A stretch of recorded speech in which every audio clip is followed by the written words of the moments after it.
Good morning. Online class में आप सबका स्वागत है।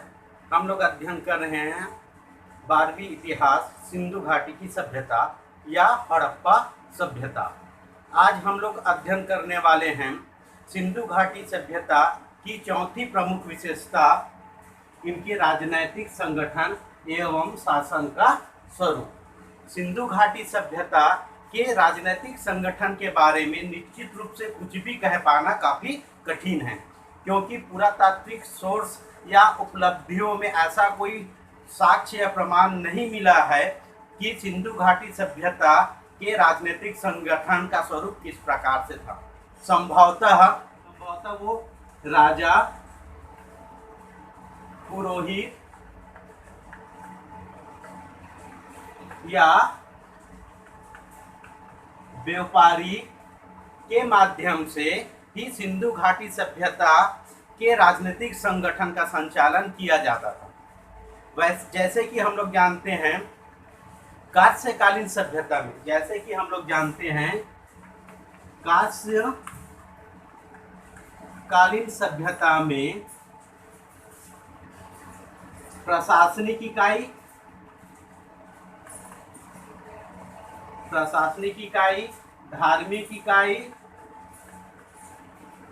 धार्मिक इकाई और आर्थिक इकाई, इन तीनों में स्पष्ट रूप से कोई भेद नहीं है।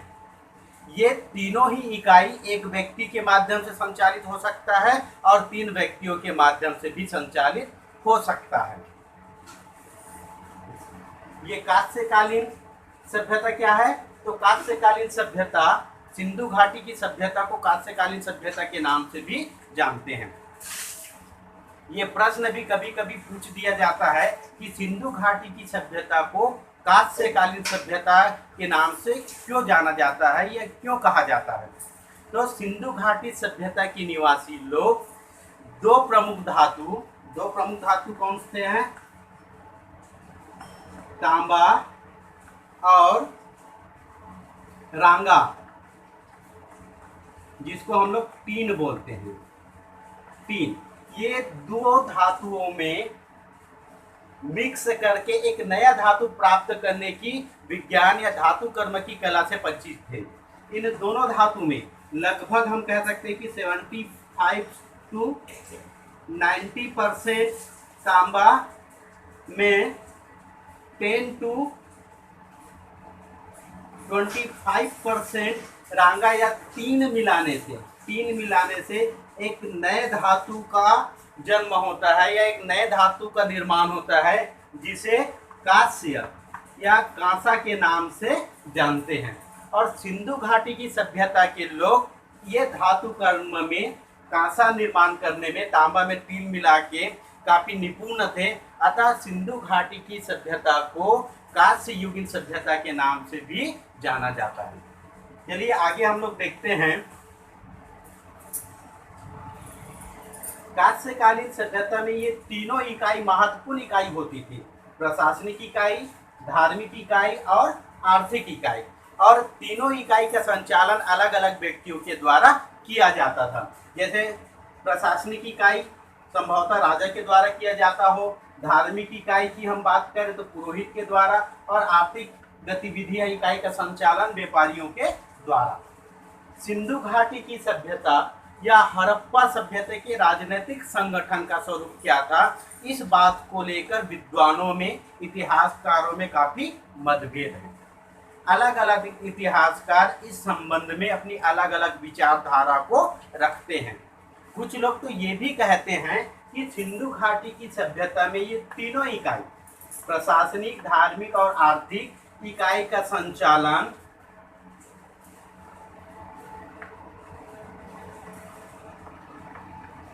एक ही व्यक्ति के हाथों में भी हो सकता था और अलग अलग व्यक्तियों के हाथों में भी किया जा सकता था। जैसे राजा, यदि हम राजा की बात करें तो राजा राज्य की प्रशासनिक शक्ति का या प्रशासनिक इकाई का संचालन भी करने वाला था, और उसके साथ साथ वो राजा पुरोहित का भी काम करता था, पुरोहित भी था वो। धार्मिक गतिविधियों का या धार्मिक केंद्र का भी संचालन करता था, और साथ ही साथ अर्थव्यवस्था को व्यापारिक दृष्टिकोण से भी संचालन करता था। वैसे ही पुरोहित, पुरोहित को भी लिया जा सकता है कि पुरोहित धार्मिक गतिविधियों के संचालन के साथ साथ प्रशासनिक गतिविधियों का संचालन भी करते थे।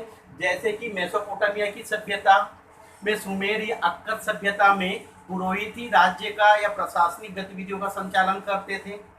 तीसरा, जो एक व्यापारी है, धनी व्यक्ति है, व्यापारी या धनी व्यक्ति आर्थिक गतिविधियों के संचालन के साथ साथ, आर्थिक गतिविधियों के संचालन के साथ साथ धार्मिक और प्रशासनिक गतिविधियों का भी संचालन सुगमता पूर्वक कर सकता था। तो इन गतिविधियों के बारे में, राजा, पुरोहित और व्यापारियों की जो स्थिति थी, इसके बारे में सिंधु घाटी सभ्यता से कोई साक्ष्य प्रमाणित रूप से नहीं मिला है कि सिंधु घाटी की सभ्यता या हड़प्पा सभ्यता में राजनीतिक संगठन या शासन का स्वरूप क्या था। क्या प्रशासनिक इकाई के माध्यम से, धार्मिक इकाई के माध्यम से या आर्थिक इकाई के माध्यम से राजनीतिक एवं प्रशासनिक गतिविधियों का संचालन किया जाता है। इतिहासकार या विद्वानों के विचारों में जो मतभेद है, अलग अलग इतिहासकार विद्वान इन बातों को लेकर अपनी अलग अलग राय रखते हैं। सबसे पहले हम देखते हैं हंटर महोदय को। इतिहासकार हंटर महोदय, उन्होंने हड़प्पा सभ्यता या सिंधु घाटी की सभ्यता के राजनीतिक संगठन के बारे में, किसके बारे में, तो हंटर महोदय ने सिंधु घाटी सभ्यता या हड़प्पा सभ्यता के राजनीतिक संगठन के बारे में हंटर महोदय ने कहा है कि इनका राजनीतिक संगठन क्या था, तो वो था जनतंत्र, जनतंत्रात्मक।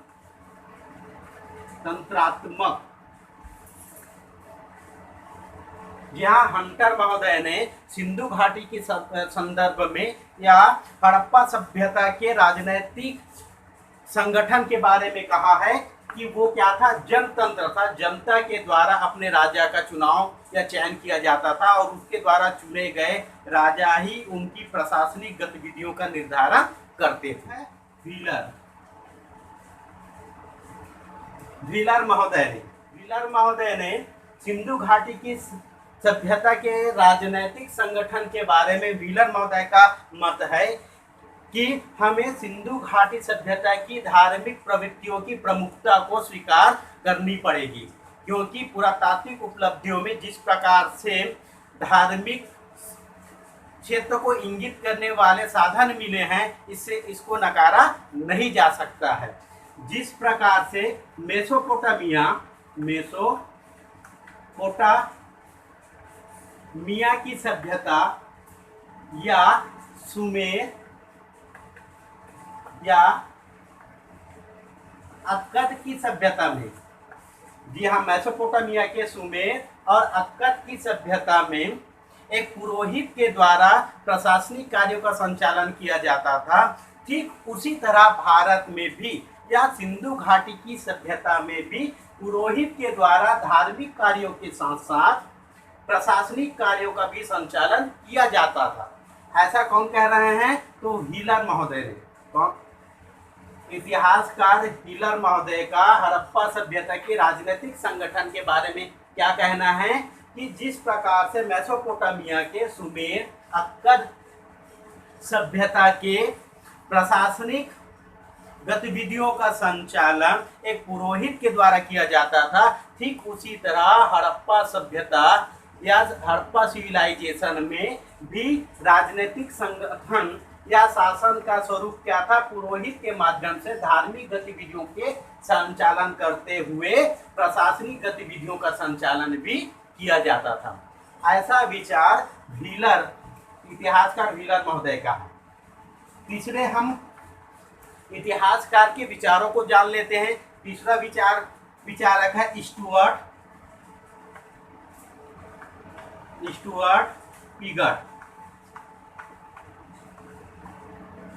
स्टुअर्ट पिगट महोदय का कहना है कि हड़प्पा सभ्यता या सिंधु घाटी की सभ्यता की जो राजनीतिक संगठन या शासन का स्वरूप था, वो दो राजधानियों के माध्यम से। स्टुअर्ट पिगट महोदय क्या कहता है कि सिंधु घाटी या हड़प्पा सभ्यता के शासन का स्वरूप या शासन का संचालन दो राजधानियों के माध्यम से, दो प्रमुख नगरों के माध्यम से संचालित होता था। वो नगर संभवतः हड़प्पा और क्या था, मोहनजोदारो। इन दोनों नगरों या दोनों राजधानियों के माध्यम से पूरे ये हड़प्पा सभ्यता या सिंधु घाटी की सभ्यता की प्रशासनिक इकाई या राजनीतिक संगठन का संचालन होता था। और ये दोनों नगर आपस में नदी मार्ग या जल मार्ग के माध्यम से एक दूसरे से क्या होते थे, जुड़े हुए थे। और इन दोनों की दूरी लगभग 483 किलोमीटर की है। इसके आगे स्टुअर्ट महोदय यहीं तक अपनी बात नहीं रखते, इसके आगे भी और कहते हैं या इन दोनों नगरों की या राजधानियों के माध्यम से हड़प्पा सभ्यता के राजनीतिक संगठन का संचालन होता था, या पूरा हड़प्पा सभ्यता या सिंधु घाटी की होल सिविलाइजेशन या पूरी सिविलाइजेशन अलग अलग राज्यों में या राजतंत्रों में क्या था, विभक्त था। अलग अलग पूरी सिंधु या हड़प्पा सभ्यता अलग अलग राज्यों में विभक्त था और उनकी अलग अलग राजधानियां थी। और इन अलग अलग राजधानियों में अलग अलग शासन चलता था। ऐसे स्टुअर्ट पिगट महोदय का विचार है। वो कहते हैं जैसे सिंध प्रांत, अभी हम बात करें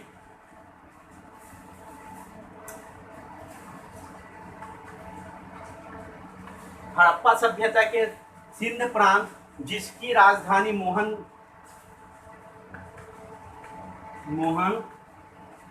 जोदारो था, पंजाब प्रांत था या पंजाब राज्य था जिसकी राजधानी हड़प्पा थी। उसी तरह कालीबंगा, राजस्थान जहाँ पे कालीबंगा है,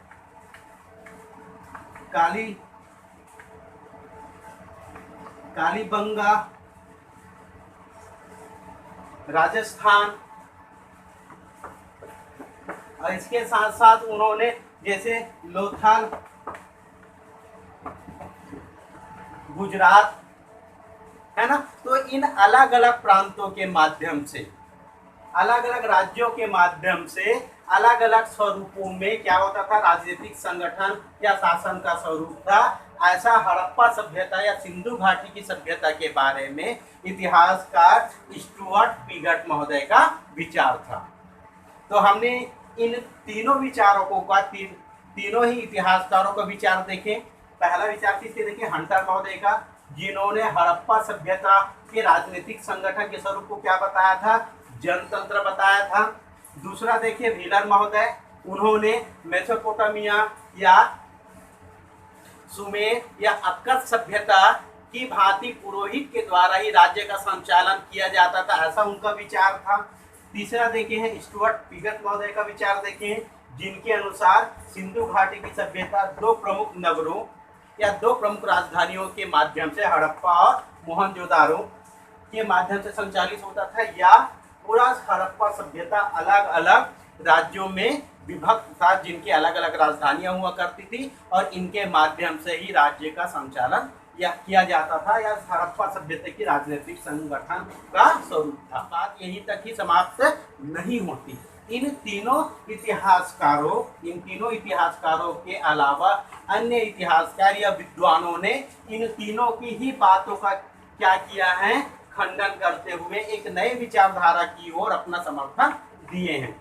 उनका कहना है कि पूरे सिंधु घाटी सभ्यता या हड़प्पा सभ्यता के सिविलाइजेशन में राजनीतिक संगठन का स्वरूप एक ही राजा के द्वारा या एक ही व्यक्ति के द्वारा, एक ही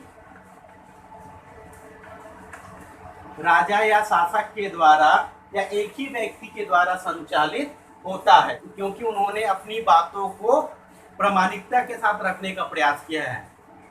ऐसे विद्वानों का मानना है कि पूरी सिविलाइजेशन में या सिंधु घाटी की सभ्यता में जो नगरें मिली हैं, जो इमारत मिले हैं, जो ईंटों का अनुपात मिला है, जो माप मिले हैं, जो बाट मिले हैं, जो आभूषण मिले हैं, जो मूर्तियां मिली हैं, इन सभीों में एक रूपता देखने को मिलती है। चाहे नगर नियोजन का हो, चाहे उनकी आर्थिक गतिविधियों के संचालन हो, और ये तभी संभव है जब पूरे राज्यों का संचालन एक ही राजा, एक ही व्यक्ति के माध्यम से किया जाता है। तो इस तरह से सिंधु घाटी की सभ्यता या हड़प्पा सभ्यता के राजनीतिक संगठन का स्वरूप क्या था या शासन का स्वरूप क्या था, इनमें विभिन्न इतिहासकारों या विद्वानों के विचारों को हमने जानने का प्रयास किए हैं।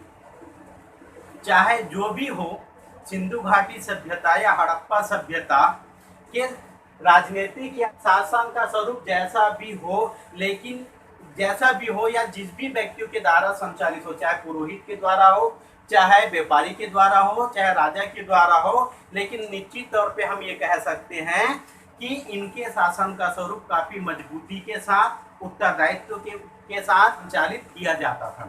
क्योंकि सिंधु घाटी की सभ्यता के आर्थिक जीवन, सामाजिक जीवन, इनके धार्मिक जीवन की उपलब्धियों को, इनके नगर नियोजन को, सुनियोजित नगरों का निर्माण करना, नगरों में बिल्डिंगों का निर्माण, सड़कों का निर्माण, समकोण पे काटने वाली सड़कें, धान्य कोठार का निर्माण करना, इसके साथ साथ ये लोगों ने सफाई की सुव्यवस्था, स्नानागार, ये सारी बातें एक सुव्यवस्थित, ये सारी बातें किस ओर इंगित करते हैं?